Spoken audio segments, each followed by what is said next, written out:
सो हे दोस्तों की हाल चाल कैसे हो तुम सब। स्वागत है तुम्हारा एक और नई वीडियो में एक और नए कॉन्सेप्ट के साथ। आज हम लोग मेन दो टॉपिक पढ़ने वाले हैं, एक तो थर्मल एनालिसिस और एक डायनेमिक एनालिसिस।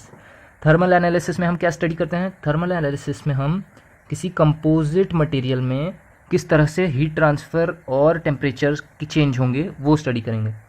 तो इसमें बेसिकली दो फार्मूलेज आएंगे। कौन से दो फार्मूलेज हैं? अगर कंडक्शन हो रहा है, कंडक्शन मतलब सॉलिड्स में जो हीट ट्रांसफ़र होता है, उसका फॉर्मूला होगा Q इज़ माइनस के A D T by D x. वैसे ही कन्वेक्टिव हीट ट्रांसफ़र मतलब कि थ्रू एयर या किसी और दूसरे फ्लूइड मीडियम से जो हीट ट्रांसफ़र होता है उसका फॉर्मूला होता है H डेल्टा टी। तो चलो क्वेश्चन देखते हैं, उसी से हम समझेंगे कैसे किया जाता है सॉल्व।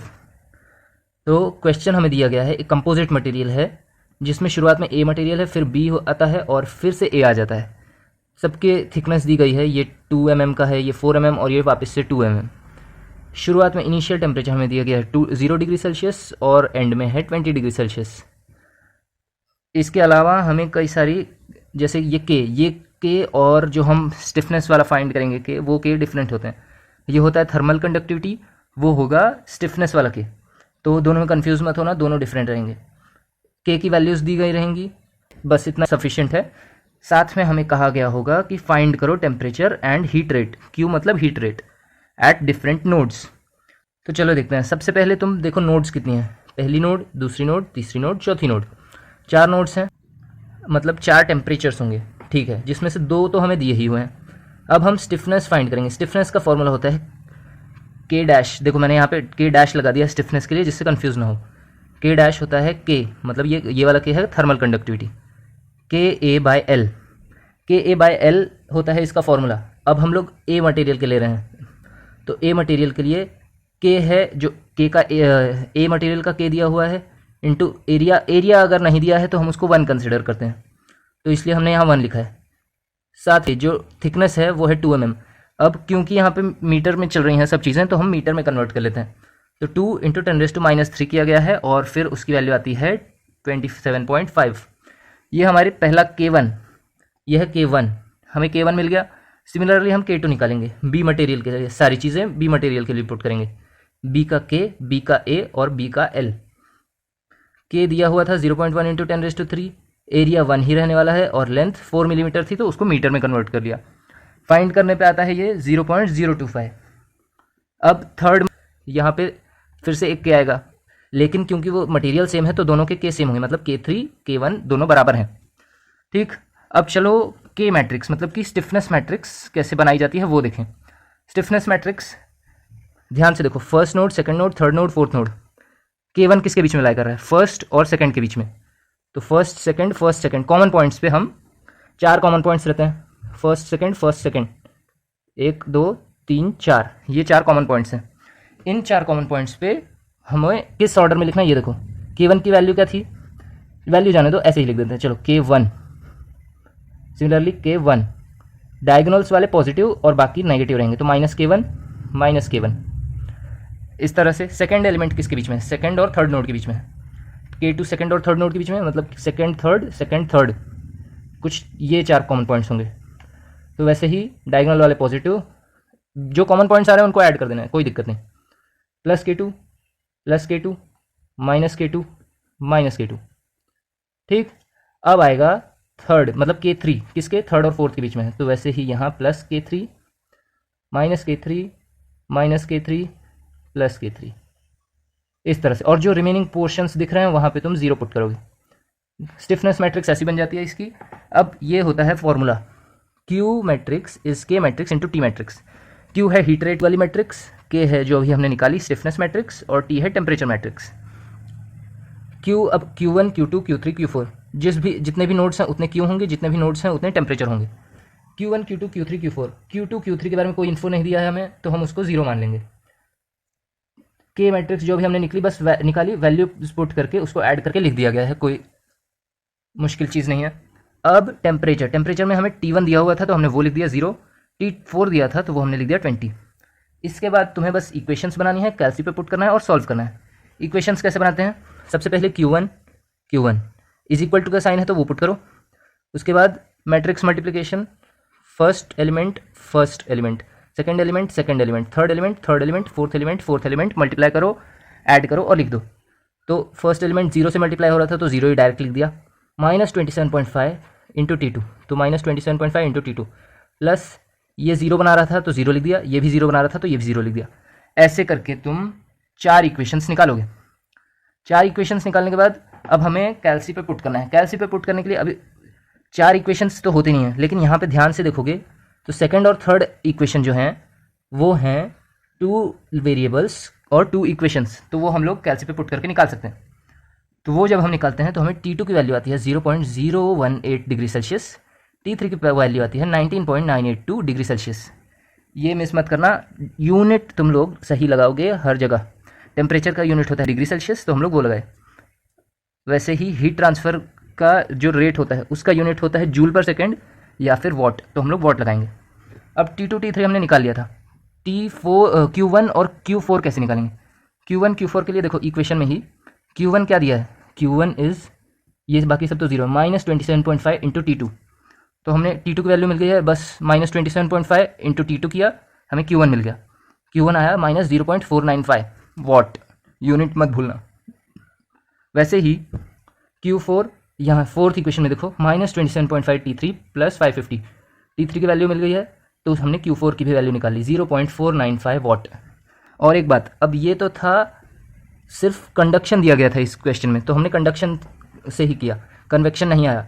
जिस केस में तुम्हें दिया गया रहेगा कि इस साइड के सोर्स का टेम्परेचर है मान लो 100 डिग्री सेल्सियस और तुम्हें दिया गया है वहाँ का H वैल्यू कुछ, वैसे ही इस साइड में भी तुम्हें कुछ बोला है, तो तुम्हारे क्वेश्चन में ज़्यादा कुछ चेंज नहीं होगा। बस यहाँ पे जो तुम लोग Q की वैल्यू नोट डाउन करते हो, Q की वैल्यू तुम लिखोगे H टाइम्स डेल्टा T, जो कि ये फॉर्मूला है।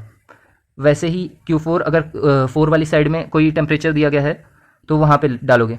अब ये चीज़ याद रखना कि टेम्परेचर डिफरेंस ऑर्डर किस में लिखना है। जैसे यहाँ पे मान लेते हैं, चलो 100 डिग्री सेल्सियस था, 100 डिग्री सेल्सियस, और यहाँ पे टेम्परेचर मान लो हमें नहीं पता, चलो हमें यहाँ पे अननोन टेम्परेचर फाइंड करना है, यहाँ T1 टेम्परेचर है, तो हम इसको लिखेंगे H into final minus initial, final मतलब जो राइट की साइड है और इनिशियल मतलब जो लेफ्ट की साइड है, तो H into T1 minus T infinity, या फिर जो T इन्फिनिटी क्या है वो 100 ही है। तो इस तरह से तुम लोग लिखोगे, Q1 की वैल्यू यहाँ पुट करना। Q4 के टाइम पे, हाँ Q4 के टाइम पे फाइनल टेम्परेचर राइट वाला मतलब कि T इन्फिनिटी होगा, इनिशियल होगा T4, तो तुम लोग का ये कुछ इस तरह से बनेगा H into T infinity minus T4, कुछ ऐसा बन सकता है। तो कंफ्यूज मत होना, सेम प्रोसेस से प्रॉब्लम सॉल्व हो जाएगी, कोई दिक्कत नहीं है। आई होप तुम्हें समझा होगा। अब चलो सीखें डायनेमिक एनालिसिस। तो चलो देखा जाए डायनेमिक एनालिसिस में क्या किया जाता है। डायनेमिक एनालिसिस में हम फ्रीक्वेंसी और ओमेगा मतलब एंगुलर वेलोसिटी, एफ मतलब फ्रीक्वेंसी फाइंड करते हैं। कैसे फाइंड करते हैं, तो उसके लिए एक इंपॉर्टेंट रिलेशन दिया गया है, K minus M omega square matrix into X matrix is 0। अब उसमें K की वैल्यू क्या होती है, K होता है 2AE/L, 1 -1 0 -1 2 -1 0 -1 1, और M होता है m/4 इंटू 1 0 0 0 2 0 0 0 1। ये होती हैं ये मैट्रिक्स। और फ्रीक्वेंसी का फॉर्मूला याद रख लो, फ्रीक्वेंसी होती है ω/2π। ये इंपॉर्टेंट है क्योंकि क्वेश्चन में हमें ओमेगा फाइंड करने के बाद फ्रीक्वेंसी भी फाइंड करनी है। तो चलो देखा जाए क्वेश्चन, उससे हम और अच्छी तरह से समझ पाएंगे। क्वेश्चन में दिया गया है एक एलिमेंट जिसकी लेंथ है 1 मीटर, ई दिया गया है 2.1 इंटू 10⁻11 पास्कल, डेंसिटी दी गई है 7530 kg पर मीटर क्यूब, और एरिया दिया गया है 1 मीटर स्क्वायर। अब हम इसमें सबसे पहले रिलेशन लिखेंगे। क्या है relation, K minus M omega square into X is 0। X को अंदर मल्टीप्लाई करेंगे तो क्या होगा, KX minus M omega square into X is 0। अब एक टर्म को उधर शिफ्ट कर दो, ये वाली टर्म को, तो KX is M omega square X. अब इसी को हम लोग लिख देते हैं मैट्रिक्स फॉर्म में, मतलब कि K क्या था 2AE/L इंटू ये मैट्रिक्स, X क्या था D1x D2x D3x, D1x D2x D3x क्या है, D1x है, हम 3 नोड कंसिडर करें, D1x है पहले नोड की डिस्प्लेसमेंट, D2x है दूसरे नोड की डिस्प्लेसमेंट, D3x है तीसरे नोड की डिस्प्लेसमेंट। फिर सिमिलरली ओमेगा स्क्वायर वैसे ही लिखा गया है, M वाली मैट्रिक्स को हमने लिख दिया और X वाली मैट्रिक्स को भी लिख दिया। इसके बाद हम लोग क्या करते हैं, हम लोग पूरी इक्वेशन को डिवाइड कर देते हैं ρAL/4 से। ρAL/4 से डिवाइड किया तो यहाँ से ये टर्म पूरी कट गई, सिर्फ ओमेगा स्क्वायर रह गया। तो यहाँ ओमेगा स्क्वायर है अकेले। यहाँ पे 2AE/L से हम जब रो AL/4 डिवाइड करते हैं तो हमें मिलता है 8E/ρL²। बस इसी के बाद हम कुछ चीज़ें अज्यूम करते हैं, हम नेमिंग कर देते हैं बेसिकली। जो 8E/ρL² आया हम उसको बोल देंगे म्यू, और जो ओमेगा स्क्वायर बच गया उसको बोल देते हैं लैम्डा। ये इक्वेशंस को सिंपल दिखाने के लिए हम करते हैं। तो क्या हो जाता है, ये म्यू मैट्रिक्स जो के की कांस्टेंट वाली मैट्रिक्स बची थी, फिर डिस्प्लेसमेंट मैट्रिक्स लैम्डा, ये नंबर्स वाली मैट्रिक्स, और डिस्प्लेसमेंट मैट्रिक्स। अब हम इसमें देखो, अगर तुम देखोगे फर्स्ट नोड क्या है, फिक्स पॉइंट रहता है हमेशा। तो फर्स्ट नोड फिक्स पॉइंट है, मतलब d1x तो 0 होगा क्योंकि फिक्स पॉइंट का डिस्प्लेसमेंट 0। तो उससे क्या होता है, उससे जो हमारी k वाली मैट्रिक्स और m वाली मैट्रिक्स होती है ना, वो थोड़ी डिड्यूस हो जाती हैं। डिड्यूस मतलब सिर्फ ये वाला पार्ट बचता है, ये वाला। सिमिलरली इसमें भी ये वाला पार्ट बचता है, बाकी पार्ट को हम इग्नोर कर देते हैं क्योंकि वो एक तरह से एक्स्ट्राज में आ जाता है। तो हमें इतनी चीज़ों की रिक्वायरमेंट होती है। और अब हम ये एक्स वाली मैट्रिक्स को लिखने की ज़रूरत नहीं है तो हम नहीं लिखते। अब क्या बचा, म्यू लिखे, ये चीज़ें हटा दी गई, इसको लिखने की ज़रूरत नहीं थी, तो म्यू इंटू ये मैट्रिक्स, सिमिलरली लैम्डा इंटू ये मैट्रिक्स हमने लिख दी। इक्वल का साइन वैसे ही रहेगा। अब हम दोनों म्यू और लैम्डा को अपने अपने मैट्रिक्स में मल्टीप्लाई करेंगे और लैम्डा वाली मैट्रिक्स को लेफ्ट साइड में ले लेंगे। तो क्या हो जाता है, 2 म्यू 2 लैम्डा, इस साइड आके 2 म्यू माइनस 2 लैम्डा, यहाँ पे बस 2 कॉमन ले लिया है।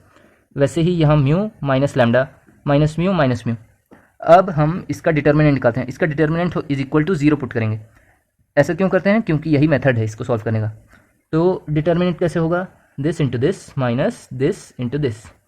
तो 2 mu minus lambda into mu minus lambda minus minus mu into minus mu. इसको जब तुम लोग मल्टीप्लाई करके ऐड वाइड करके टर्म्स कैंसिल करोगे तो मिलता है mu square minus 4 mu lambda plus 2 lambda square is equal to 0। इस पूरी इक्वेशन को अब देखो, यहाँ पे म्यू का भी स्क्वायर है, लैम्डा का भी स्क्वायर है, तो थोड़ा मुश्किल है सॉल्व करना। इसीलिए हम लोग इसको सिंपल बनाने के लिए लैम्डा स्क्वायर से डिवाइड करेंगे। लैम्डा स्क्वायर से पूरी इक्वेशन को डिवाइड करने पर क्या हुआ, म्यू बाय लैम्डा का whole square minus 4 mu by lambda plus 2। अगर मैं म्यू बाय लैम्डा को एक पूरी एक एंटिटी समझ के सॉल्व करूँ तो ये एक क्वाड्रेटिक इक्वेशन बन जाती है सिंपल। इसीलिए हम लोग म्यू बाय लैम्डा को एक्स अज्यूम करते हैं और इस इक्वेशन को सॉल्व करते हैं।